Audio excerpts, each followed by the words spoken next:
Hello everybody, नमस्कार। कैसे हैं आप? मैं Prem Singh Shri Siddhi Vinayak educational trust TB द्वारा संचालित हमारे स्टडी चैनल पर आपका स्वागत कर रहा हूं। हम पढ़ रहे हैं चोल साम्राज्य। चोलों में आज हम चोल प्रशासन के बारे में पढ़ेंगे। इस वीडियो में भी मैंने एक नया प्रयोग किया है। एक नए डिजिटल माध्यम से आपसे संपर्क स्थापित करने का प्रयास कर रहा हूं। आप मेरे को इसके बारे में बताएं भी पिछली बार जो हमने प्रयोग किया था उससे ये आपको ज़्यादा बेटर लगा, या फिर जैसे हम जो पुराने तरीके से जो वीडियो बना रहे थे, नहीं तो फिर उसी तरीके से चालू रखेंगे। चोल प्रशासन हमारा आज का टॉपिक है। चोल प्रशासन की जानकारी हमें अभिलेखों, तात्कालिक साहित्य एवं विदेशी यात्रियों के विवरण आदि से मिलती है, जिसकी विशिष्ट राजनीतिक एवं सांस्कृतिक विशेषता थी। केंद्रीय नियंत्रण के साथ साथ ग्रामीण व स्थानीय स्वायत्तता का अद्भुत संतुलन था। ये जो स्वायत्तता की बात आई है, ये सबसे बड़ी बात है। स्थानीय स्वशासन चोलों की महत्वपूर्ण देन है। अगर हम एक ही शब्द में कोई हमसे पूछे भी चोलों की सबसे बड़ी देन क्या है, तो चोलों की सबसे बड़ी देन है स्थानीय स्वशासन। ये उनकी एक विशेषता थी। केंद्रीय नियंत्रण निश्चित रूप से था, लेकिन स्थानीय स्वशासन, स्थानीय जो पंचायत थी, उनके हाथ में था प्राचीन काल से लेकर भी। केंद्रीय प्रशासन की अगर बात करें तो चोल शासन का स्वरूप राजतंत्रात्मक व वंशानुगत था। राजा प्रशासन का प्रधान होता था और उसकी सहायता के लिए अनेक अधिकारी होते थे। राजा के निजी सहायकों को यहाँ पर उद्यम कुटुम कहा गया है। उच्च स्तरीय अधिकारी जो हैं वो पेरुंदम एवं निम्न स्तरीय जो अधिकारी हैं शिरुतरम कहे गए। देखो ये जो नाम है, उद्यम कुटुम आया है निजी सहायकों के लिए, उच्च अधिकारियों के लिए पेरुंदनम आया है, निम्न अधिकारियों के लिए शिरुतरम आया है। ये जो नाम हैं थोड़े अजीब जरूर हैं, लेकिन चूंकि तमिल में है ये, तो हमारे लिए अटपटे हैं, उनके लिए नहीं। ओलो नायकम प्रधान सचिव होता था। सैन्य संगठन की अगर हम बात करें, नेक्स्ट है सैन्य संगठन। चोल नरेशों ने साम्राज्य की सुरक्षा और विजयों की दृष्टि से विशाल सेना का गठन किया। निश्चित रूप से इसमें कोई संदेह नहीं है। जिस प्रकार उनके विजय अभियान हमने पढ़े हैं, गंगा घाटी से लेकर श्रीलंका तक और जावा सुमात्रा से लेकर जो महाराष्ट्र तक, तो एक विशाल सेना उन्होंने रखी। इसमें पदाती, अश्वारोही, गजारोही 3 अंग थे उनकी सेना के। हस्ती सेना, घुड़सेना और पैदल सेना। चोलों ने स्थायी सेना में पैदल, गजारोही और अश्वारोही आदि शामिल थे। कुंजिर मल्लर गजारोही दल को कहा जाता था। कुदरई चई वगर अश्वारोही दल को कहा जाता था। बिल्लीगढ़ धनुर्धारी दल को कहा है, और सोगुंदर भाले से प्रहार करने वाले सैनिकों को कहा गया है। तो ये 4 नाम हमें मिले हैं। जो हस्ती सेना के लिए कुंजिर मल्लर नाम से स्पष्ट है, और अश्वारोही सेना के लिए कुदरेचे वगर, और धनुर्धारी दल के लिए बिल्लीगढ़, और सैगुंदर भाले से प्रहार करने में जो निपुण सैनिक हैं उनको कहा गया है। वेल कक्कोर राजा के जो विश्वसनीय अंगरक्षक हैं उनको कहा गया है। सेना गुल्मों व छावनियों, जिनको कड़गम कहा जाता था, छावनियों को, उनमें रहती थी। और सेना की टुकड़ी करने वाला जो सेनाध्यक्ष है उसको नायक कहा जाता था। सेना का नेतृत्व करने वाले को नायक कहा जाता था, और जो सेनाध्यक्ष है उसको महादंड नायक कहा जाता था। ये भी दोनों नाम हमें मिलते हैं, नायक और महादंड नायक। इसके अतिरिक्त जो खास बात है सेना में, तो चोलों के पास एक शक्तिशाली नौसेना थी। निश्चित रूप से शक्तिशाली नौसेना की सहायता से ही चोलों ने जो है जावा सुमात्रा जैसे द्वीपों तक वहाँ के शैलेंद्र वंश को पराजित करके विजय पताका को फहराया है। तो वो शक्तिशाली नौसेना द्वारा ही संभव हो पाया है। चोलों ने अपने जहाज़ों को व्यापारिक एवं सैनिक दोनों कार्यों में प्रयुक्त किया। जैसा हम पिछली वीडियो में बात कर चुके हैं, बंगाल की झील को चोल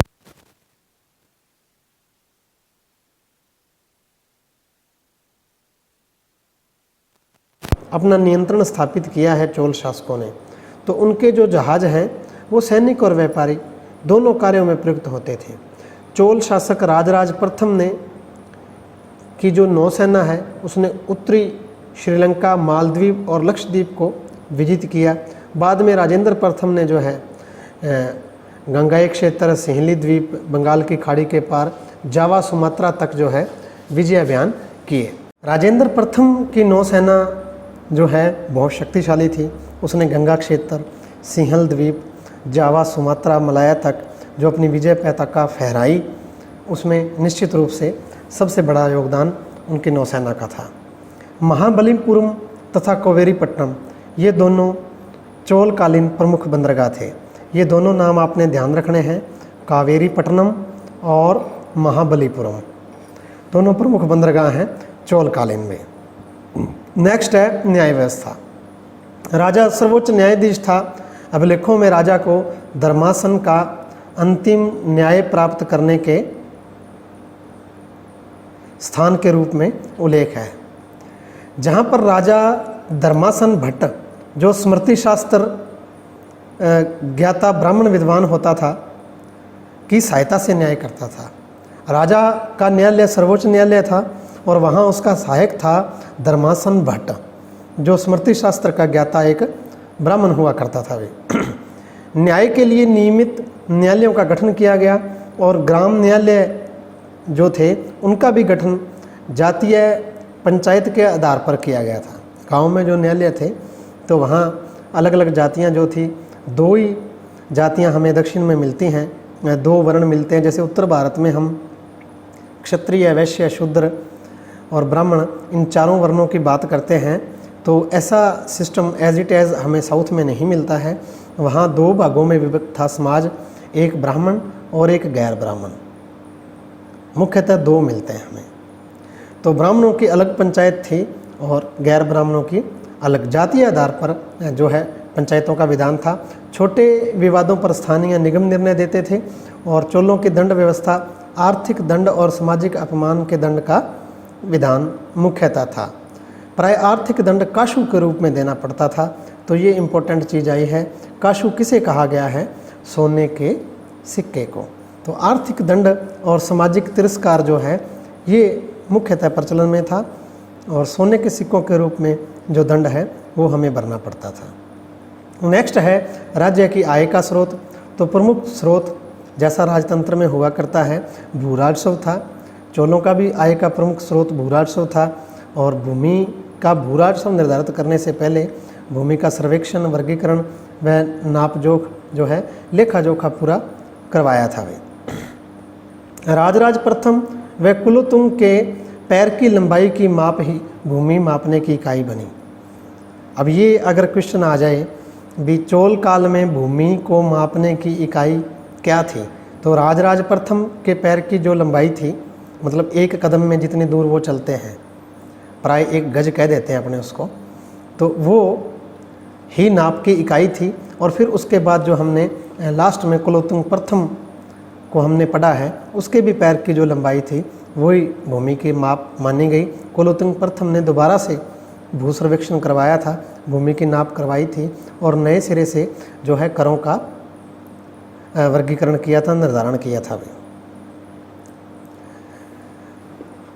भूमि कर भूमि की उर्वरा एवं वार्षिक फसल चक्र को देखने के बाद निर्धारित किया जाता था। जैसी फसल हो रही है उसी हिसाब से जो है भूमि कर लिया जाता था। आगे कुछ नाम मिलते हैं हमें। आयम राजस्व कर है और मैनेरे गृह कर है, कढ़ेरे व्यापारिक प्रतिष्ठानों पर लगने वाला कर है, मग्नमे व्यवसाय कर है, काशु आजीविका पर लगने वाला कर है। ये कुछ 4-5 नाम दिए हैं। खैर आप प्रयास करना, इतना टिपिकल नहीं पूछता है फिर भी। राजस्व विभाग का उच्च अधिकारी वरिपोतगक्कक कहा जाता था। देखो ये जो टिपिकल नाम है, एक साथ नहीं पढ़े जाए, इनको टुकड़े में पढ़ो। जैसे मैंने अभी इसको जो उच्च अधिकारी दिया है राजस्व विभाग का प्रमुख अधिकारी, उसका नाम इन्होंने दिया है वरितपोतगक्कक नाम इसका मिलता है हमें। व्यापार वाणिज्य, आयात निर्यात, सिंचाई, कर आदि आय के अन्य साधन थे। राजस्व प्रशासनिक व जनहित उपयोगी कार्यों पर आदि पर व्यय होता था। नेक्स्ट है, ये तो हमने केंद्रीय प्रशासन के बारे में पढ़ा है। नेक्स्ट है प्रांतीय प्रशासन। क्योंकि चोलों का जो विशाल साम्राज्य है बहुत सारे प्रांतों में विभाजित था, तो वहाँ कैसा शासन था वो ये आगे बात कर रहा है। साम्राज्य प्रांतों में विभाजित था जिन्हें मंडलम कहा जाता था, और प्रशासक को मंडलम मोडाली कहा गया है। राज्यों को क्या कहा गया, प्रांतों को क्या कहा गया है, मंडल, और उसके जो प्रशासक है उसको मंडल मोडाली कहा गया है। मंडल मोडाली सामान्यतः राज परिवार के सदस्य होते थे। राजा उन्हें नियुक्त करता था।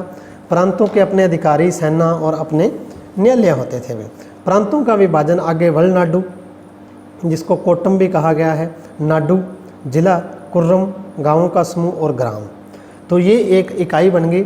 सबसे ऊपर राज्य, उसके बाद प्रांत जिसको कहा गया है मंडलम, और मंडल के बाद में आ जाएगा वलनाडु। ये जिस प्रकार हमारी संभागीय व्यवस्था है उस तरह से हो गया, कोट्टम कह दिया या वलनाडु कह दिया। उसके बाद जिले को कहा गया है नाडु, और गांवों के समूह को कहा गया कुर्रम, और सबसे छोटी इकाई ग्राम। नेक्स्ट महत्वपूर्ण टॉपिक है स्थानीय प्रशासन। चोल प्रशासन की सबसे महत्वपूर्ण विशेषता ग्रामीण व नगरीय स्तर पर स्थानीय स्वायत्तता की व्यवस्था थी। जो प्रतिनिधि संस्थाएं, ये जो हैं इनके नाम दिए हैं, उर, सभा, महासभा एवं नगरम के द्वारा संचालित होता था। क्या नाम मिले हमें, उर मिला है, सभा, महासभा और नगरम। तो ये गांवों और शहरों में, नगरों के अंदर जो स्थानीय स्वशासन का ढांचा था उसके संस्थाओं के नाम हैं वे। इनके सदस्यों के लिए शैक्षणिक व आर्थिक तथा नैतिक योग्यताएं अनिवार्य थे। 3 तरह की योग्यता देखी जाती थी, शैक्षणिक योग्यता, आर्थिक योग्यता और नैतिक योग्यता। नैतिक रूप से भी बंदा ठीक हो, वो नैतिक आचरण सही हो उसका, आर्थिक रूप से समृद्ध हो, और फिर पढ़ा लिखा हो, शैक्षणिक स्तर उसका ऊंचा हो, तो फिर वो जो है इन प्रतिनिधि संस्थाओं के लिए चुना जाता था। ये सदस्य समितियों, जिन्हें वरीयम कहा जाता था, के माध्यम से सिंचाई व्यवस्था, भूमि विवरण, लगान व करों की वसूली, मंदिरों की देखभाल, न्याय आदि प्रशासनिक कार्यों की देखभाल करते थे। और सामान्यतः वयस्क पुरुष करदाताओं की सभा थी, जबकि सभा महासभा में सिर्फ ब्राह्मण सदस्य होते थे। अभी आगे क्लासिफिकेशन कर रहा है, अभी उर्क के अंदर केवल वो पुरुष सदस्य होते थे जो टैक्स पे कर रहे हैं, जो टैक्स नहीं दे रहा है तो वो नहीं है, महिलाएं नहीं होंगी। और महासभा और महासभा इन दोनों के सदस्य केवल ब्राह्मण होते थे। जैसा मैंने आपको बताया भी, दक्षिण में हमें 2 वर्ग मिलते हैं, एक ब्राह्मण और एक गैर ब्राह्मण। तो ब्राह्मणों की जो संस्थाएं थी वो अलग से थी भी। इनको आंतरिक स्वायत्तता प्राप्त थी। केंद्रीय हस्तक्षेप न के बराबर था। वस्तुतः ग्राम लघु गणतंत्र थे। इस प्रकार चोल प्रशासन सुसंगठित एवं कार्यकुशल शासन पर आधारित था। नेक्स्ट हमारा जो टॉपिक है वो है चोल कला। चोल कला में पौराणिक शैव वैष्णव धर्मों का पुनर्जागरण हुआ। ठीक है, इम्पोर्टेंट बात है, पुनर्जागरण का टाइम कह दिया है हमने चोल काल को। पौराणिक धर्म का, शैव का और वैष्णव का, सबका 2 हमें संप्रदाय मिलते हैं साउथ के अंदर, एक अलावार और एक नयानार। अलावार वैष्णव संत थे और नयानार शैव संत थे। ये तो बहुत ही इम्पोर्टेंट है, आप याद कर लेना भी पक्का इसको। अलावार और नयानार, अक्सर इस पर प्रश्न पूछा जाता है, कैसे इसको जोड़ के याद कर लेना। अलावार वैष्णव संत जो भगवान विष्णु को अपना आराध्य देवता मानते थे उनको अलावार कहा जाता था, और जो भगवान शिव को अपना आराध्य देवता मानते थे उनको नयानार कहा जाता था। और सांप्रदायिक कट्टरता जो है उसका हमें साउथ के अंदर बहुत ज़्यादा दर्शन होता है। नयानार संप्रदाय को जो बिलोंग करते थे शासक, तो उन्होंने अलावार संतों को प्रताड़ित किया है, ऐसे उदाहरण हमें मिलते हैं। और अगर अलावार संप्रदाय को फॉलो करने वाला कोई शासक आता था सत्ता में, तो वो निश्चित रूप से नयानार जो संत थे या नयानार साधु थे, तो उनके लिए दिक्कत पैदा करने का काम कई जगहों पर करते थे वे। चोल स्वयं शैव धर्मानुयायी थे, तथापि वे धार्मिक सहिष्णु थे। यहाँ वो कह रहा है धार्मिक सहिष्णु थे, लेकिन जैसा मैंने अभी आपको बताया, हमें ऐसे उदाहरण भी मिलते हैं जहाँ असहिष्णुता का परिचय भी दिया गया है, लेकिन ये था अलावार और नयानारों तक ही सीमित भी। उन्होंने शैव मंदिरों के निर्माण के साथ साथ वैष्णव मंदिरों का निर्माण भी किया। जैन व बौद्ध विहारों को अनुदान दिया। मंदिरों ने सांस्कृतिक, धार्मिक, आर्थिक जीवन में महत्वपूर्ण भूमिका निभाई। ये एक बड़ा इम्पोर्टेंट पहलू है। जिस प्रकार उत्तर भारत में हम देखते हैं जो बड़े बड़े साम्राज्य हुए 9वीं, 10वीं, 11वीं, 12वीं शताब्दियों में, जब ये चोल शक्तिशाली चोल साम्राज्य का जो टाइम पीरियड हम पढ़ते हैं 9वीं से 12वीं शताब्दी का, तो इस दौरान उत्तर भारत में जो शक्तिशाली शासक हुए उन्होंने बड़े बड़े महलों का निर्माण करवाया, बड़े बड़े दुर्गों का निर्माण करवाया, जिनको आज भी हम देखते हैं। लेकिन दक्षिण के जो शासक हैं उन्होंने बड़े बड़े दुर्गों और महलों के निर्माण की बजाय बहुत बड़े बड़े मंदिरों का निर्माण करवाया है। जैसा हमने बात की भी, राजराज प्रथम ने राजराजेश्वर मंदिर, जिसको हम वज्रेश्वर मंदिर कह देते हैं, तंजौर में स्थित है, उसका निर्माण करवाया। हमने राजेंद्र प्रथम की बात की, उसने गंगकोंडचोलपुरम को अपनी राजधानी बनाया। वहाँ जो तालाब भी एक बनवाया है और वहाँ मंदिर का निर्माण भी करवाया है। तो ये जो वज्रेश्वर मंदिर का चित्र भी हमारे इस पेज पे दिया हुआ है, तो ये शानदार मंदिरों का निर्माण करवाया है। आज भी वो एक लोग देखने के लिए, दर्शन के लिए जाते हैं, और एक बड़ा आश्चर्य का प्रश्न है भी इतने विशाल मंदिरों का निर्माण किस प्रकार हुआ। भारतीय मंदिर स्थापत्य कला पर सबसे ज़्यादा काम एक अंग्रेज इतिहासकार ने किया है, जिसका नाम मिलता है पर्सी ब्राउन। पर्सी ब्राउन ने ही ये क्लासिफिकेशन किया था भी उत्तर भारत की जो मंदिर निर्माण शैली है, इसको नागर शैली, दक्षिण भारत की द्रविड़ शैली और मध्य भारत की बेसर शैली आती है। पर्सी ब्राउन कहता है भी जो चोल शासक थे वो दैत्यों की तरह कल्पना करते थे और अपने काम को एक सुनार की तरह पूरा करते थे। अब ये उनकी कोटेशन है पर्सी ब्राउन की। आप अपने नोट्स में इसको ऐड कर सकते हो। बड़ा प्रश्न अगर आता है, इसको आप लिखोगे, निश्चित रूप से आपको पेपर में बेनिफिट मिलेगा। पर्सी ब्राउन क्या कहता है भी चोल शासक जो हैं वो एक दैत्य की तरह कल्पना करते हैं, लेकिन अपने काम को एक सुनार की तरह पूरा करते हैं। यहाँ वो ये कहना चाह रहा है भी जब चोल शासक किसी मंदिर की योजना बनाते थे तो बड़ा दैत्याकार योजना बनाते थे, बहुत विशाल।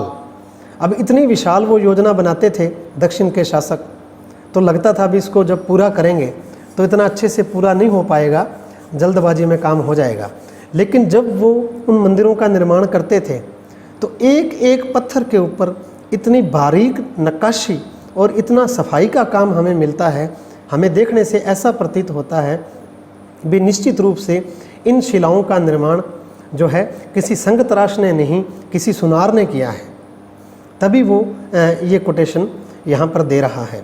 तो बड़े बड़े मंदिरों का निर्माण दक्षिण भारत के शासकों ने करवाया। जितने भी वंश हम वहाँ पढ़ेंगे, चाहे वो चोल वंश है, चाहे पांड्य वंश है, चेर वंश है, चाहे आप विजयनगर साम्राज्य हम आगे पढ़ेंगे, सभी ने बहुत विशाल मंदिरों का निर्माण करवाया। मंदिर जो थे दक्षिण भारत के अंदर शिक्षा के भी प्रमुख केंद्र थे, सांस्कृतिक धार्मिक जीवन के भी प्रमुख केंद्र थे, और आर्थिक गतिविधियों में भी इन्होंने बड़ी महत्वपूर्ण भूमिका निभाई है। लोग मंदिरों के पास जो है अपना धन जो है अक्षय निधि धर्म के रूप में हम आगे खैर डिटेल में पढ़ते हैं, पैसा रखते थे मंदिरों के पास। उधार भी मंदिर जो है लोगों को ब्याज के ऊपर पैसा देने का काम मंदिर करते थे, क्योंकि मंदिरों के पास जो है विशाल मात्रा में जो खजाना है वो उपलब्ध रहता था। वे तो ये मंदिर दक्षिण भारतीय शासकों की सत्ता के प्रतीक थे, उनकी शक्ति के प्रतीक थे। इसी वजह से उन्होंने विशाल मंदिरों का निर्माण करवाया है। चोल कला प्रेमी व महान निर्माता थे। उन्होंने विशाल राजप्रसाद, कृत्रिम झीलें, विस्तीर्ण बांध, सुंदर नगर, धातु पाषाण की मूर्तियाँ और भव्य मंदिरों का निर्माण करवाया। चोल स्थापत्य कला की प्रमुख जो देन है वो मंदिर निर्माण है।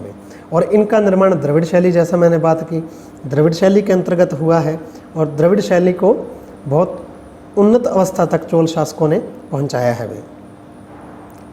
उनके द्वारा निर्मित मंदिरों में मुख्य विशेषता विशाल व वर्गाकार विमान कहा जाता है, जो मंदिर का शिखर होता है उसको। मध्य में विस्तृत आंगन, अलंकृत गोपुरम कहा जाता है मंदिर के प्रवेश द्वार को। जैसे अपने घरों के आगे दरवाज़ा बनाते हैं ना, मेन गेट पे दरवाजे का निर्माण पहले किया करते थे, खैर आजकल नहीं लोग करते हैं, उसके इंटर होके हम अंदर जाते हैं।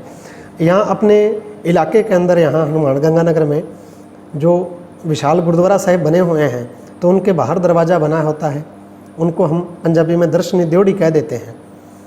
उसी प्रकार दक्षिण भारत में मंदिरों के जो प्रवेश द्वार बनाए गए उनको गोपुरम कहा जाता है। और दक्षिण भारत के मंदिरों के गोपुरम की खासियत ये है भी गोपुरम को मंदिर से भी ज़्यादा बड़ा और अलंकृत बनाया गया है। हमें ऐसे उदाहरण मिलते हैं भी गोपुरम जो हैं वो मंदिर से भी ज़्यादा उन्होंने शानदार और अलंकृत बनाने का प्रयास किया है। तो गोपुरम द्रविड़ शैली की एक प्रमुख विशेषता है। इसके अलावा मंडप, अंतराल, सजावट और पारंपरिक सिंह, ब्रैकेट व संयुक्त स्तंभों का प्रयोग होता था। प्रारंभिक मंदिरों में हमारे पास आते हैं तिरुकट्टलई का मंदिर और सुंदरेश्वर मंदिर, रंतमलई का मंदिर, विजयालय चोलेश्वर मंदिर आदि प्रसिद्ध हैं। भी राजराज का वर्धेश्वर मंदिर, राजेंद्र प्रथम का गंगैकोंड चोलपुरम का मंदिर और कोरंगनाथ, अरेतेश्वर और त्रिभुवनेश्वर आदि जो मंदिर हैं ये प्रमुख मंदिर हैं। दो तस्वीरें हमें दी हुई हैं, एक गंगैकोंड चोलपुरम की दी हुई है और एक वर्धेश्वर मंदिर तंजौर की दी हुई है। आप गूगल पे सर्च करके भी इन मंदिरों, इनके गोपुरम और जो पूरी मंदिर की योजना है उसके बारे में आप डिटेल से देख सकते हैं। तंजौर में स्थित राजराज प्रथम द्वारा निर्मित राजराजेश्वर अथवा वर्धेश्वर मंदिर को चोल स्थापत्य कला का चरमोत्कर्ष माना जाता है। इस मंदिर के निर्माण में द्रविड़ कला शैली का पूर्ण विकास हुआ और इसका निर्माण हुआ है 1003 ईस्वी में ये शुरू हुआ और 1111 ईस्वी में बन के ये कंप्लीट हुआ है। अब आप देख लो भी 100 साल से भी ज़्यादा समय इसको लग गया। भी लगभग 108 साल का टाइम इस मंदिर का निर्माण करने में लगा है। तभी पर्सी ब्राउन ने ये बात कही है। इस मंदिर का आयताकार प्रांगण 160 मीटर लंबा व 80 मीटर चौड़ा है। मंदिर का सर्वाधिक आकर्षक भाग है गर्भगृह के ऊपर पश्चिम में बना 60 मीटर ऊंचा विमान और उसके ऊपर 30.50 मीटर ऊंचा पिरामिडीकार का शीर्ष भाग। अब ये जो शीर्ष भाग ये बात कर रहा है ना 3.5 मीटर ऊंचा, ये एकाश्म पत्थर से बना है और यही आश्चर्य का विषय है भी इतना भारी पत्थर वहाँ कैसे पहुँचाया गया।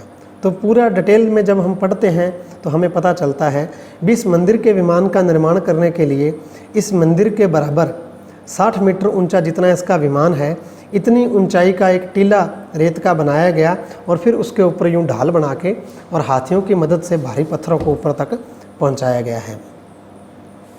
गर्भगृह में एक विशाल शिवलिंग की स्थापना की गई। शिव मंदिर है भी वर्धेश्वर मंदिर।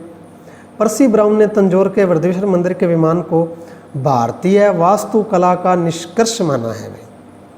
देखो यहाँ दूसरी कोटेशन पर्सी ब्राउन की आ गई है, भारतीय वास्तुकला का निष्कर्ष कहा है वर्धेश्वर मंदिर के विमान को। गंगैकोंड चोलपुरम का जो मंदिर है राजेंद्र प्रथम द्वारा बनाया गया, ये भी विशाल मंदिर है।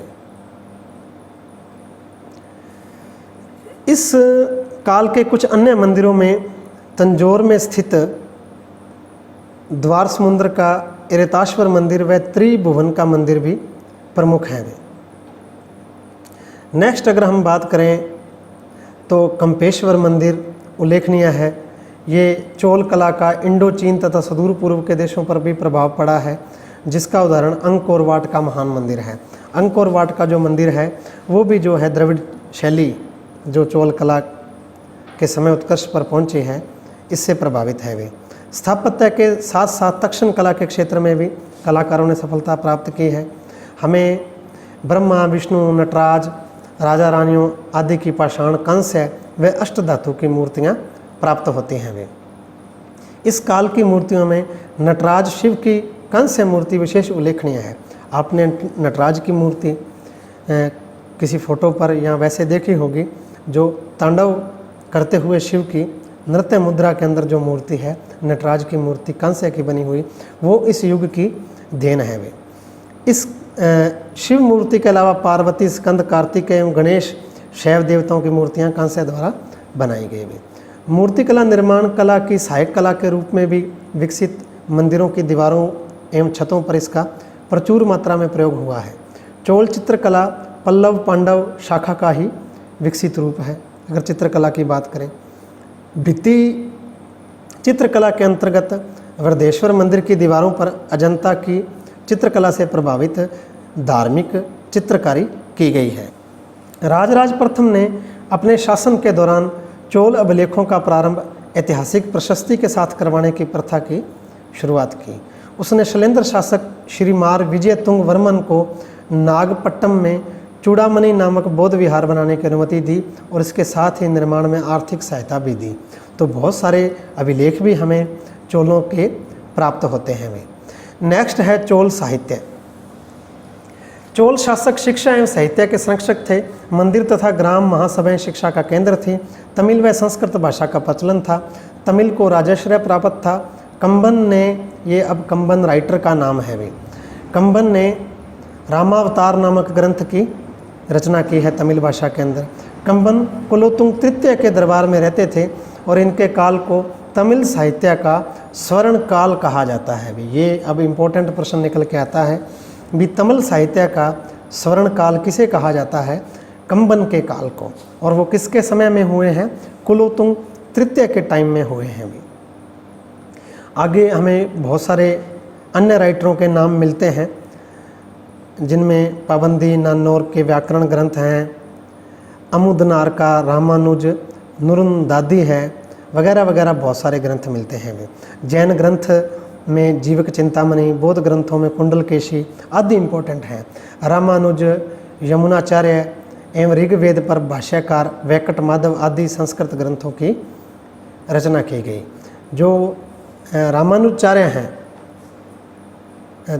उत्तर भारत में भक्ति आंदोलन रामानंद लेके आए, कहा जाता है उनके शिष्य थे। हालांकि दोनों में टाइम पीरियड का गैप बहुत है, उनसे प्रभावित थे, उनके शिष्य नहीं थे। तो रामानुजाचार्य भक्ति आंदोलन के प्रणेता हम कह देते हैं। तो वो भी इसी काल में जो है चोल साम्राज्य के अंतर्गत हुए भी। चोल वंश की मुख्य उपलब्धियां उनका स्थानीय स्वशासन, नौसेना, तमिल ग्रंथ, विशालकाय मंदिर, मूर्तियां हैं। अगर 4-5 शब्दों में आपको कहा जाए भी चोलों की प्रमुख उपलब्धियां, तो सबसे पहले स्थानीय स्वशासन आएगा, फिर उनकी नौसेना और फिर विशाल मंदिर और मूर्तियों का निर्माण जो उन्होंने करवाया है। इसी कारण दक्षिण भारत के इतिहास में यह काल एक महत्वपूर्ण स्थान रखता है। सांस्कृतिक विकास की दृष्टि से इस वंश का भारतीय इतिहास में महत्वपूर्ण स्थान है। आज की वीडियो में इतना ही। नेक्स्ट वीडियो में हम कलहन की राजतरंगिणी और कश्मीर का इतिहास और फिर लास्ट टॉपिक विजयनगर साम्राज्य वाला, उसकी बात करेंगे। अभी के लिए इतना ही। Thank you.